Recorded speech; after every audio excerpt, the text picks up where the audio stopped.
Pulichintala project నిర్వాసితులకు అన్యాయం జరిగినట్టు టీఆర్ఎస్ నిరూపిస్తే తాను రాజీనామాకు సిద్దమని పీసీసీ చీఫ్ ఉత్తమ్ ప్రకటించారు. ప్రభుత్వం అనవసరమైన ఈగోతో రైతులకు నష్టం చేయొద్దని విజ్ఞప్తి చేశారు ఉత్తమ్. భూముల రిజిస్ట్రేషన్ విలువలు తేల్చిన తర్వాతే 2013 భూసేకరణ చట్టం ప్రకారం నష్టపరిహారం ఇవ్వాలన్నారు సీఎల్పీ నేత జానారెడ్డి. ప్రాజెక్టులకు తాము వ్యతిరేకం కాదన్న కాంగ్రెస్ నేతలు ప్రజలకు అన్యాయం చేస్తే చూస్తూ ఊరుకోమన్నారు.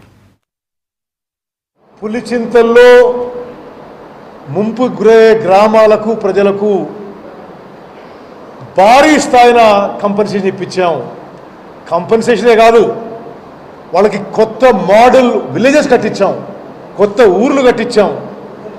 ఆ ఊర్లలో గుడి, బడి, కమ్యూనిటీ హాలు, అంగన్వాడీ కేంద్రం, సిమెంట్ రోడ్లు, సిమెంట్ డ్రైన్స్, ఎలక్ట్రిసిటీ, మంచినీళ్లు. ఒక ఆదర్శ గ్రామానికి ఎన్ని వసతులు కావాలో అన్ని వసతులతో పులిచింతల R&Rలో నిర్మాణం చేయించిన ఘనత కాంగ్రెస్ పార్టీకి అని చెప్పి మనం చేస్తున్నాం. ఎవరైనా సరే పులిచింతల ముంపు గ్రామాలకు పోయి ఉత్తమ్ కుమార్ రెడ్డి ఎమ్మెల్యేగా సరిగ్గా పనిచేసిండా లేదా అడగండి.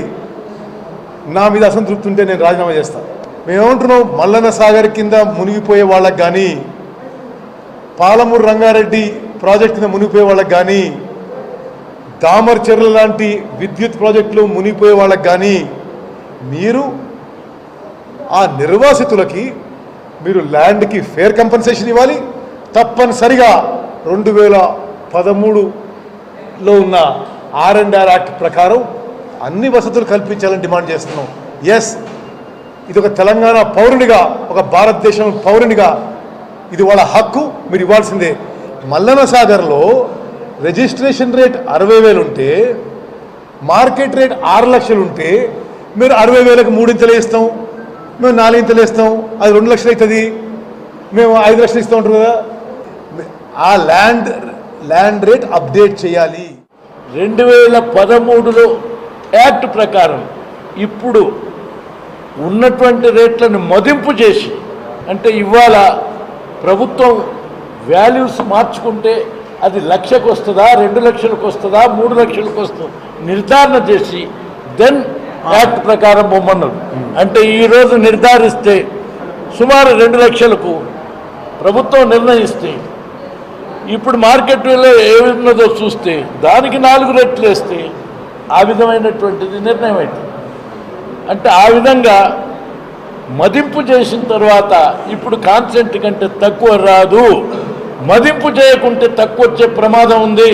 ఆ విధంగా కూడా రైతుల్ని మోసం చేయొద్దు అని మేము విజ్ఞప్తి చేస్తున్నాం. దానికి మళ్ళీ కోర్టుకు పోవాల్సినటువంటి పరిస్థితులు రైతులకు కలిగించొద్దు అని మేము విజ్ఞప్తి చేస్తున్నాం. అందుచేత 2013ని యాక్ట్ ప్రకారం చేస్తున్న ముఖ్యమంత్రి గారు ఆ యాక్ట్లో ఏం చెప్పినారో ఇప్పుడు అప్డేట్ చేసి మదింపు చేసిన తర్వాత కలెక్టర్స్కు ఆ రేటుని ఆ తర్వాత నోటిఫికేషన్ ఇచ్చి పోవాలి. అప్పుడేం జరుగుతుంది అంటే ఇటు కంపెన్సేషన్తో పాటు R&R కూడా వర్తించి వాళ్లకు అన్ని సకల సదుపాయాలు ఉంటుంది.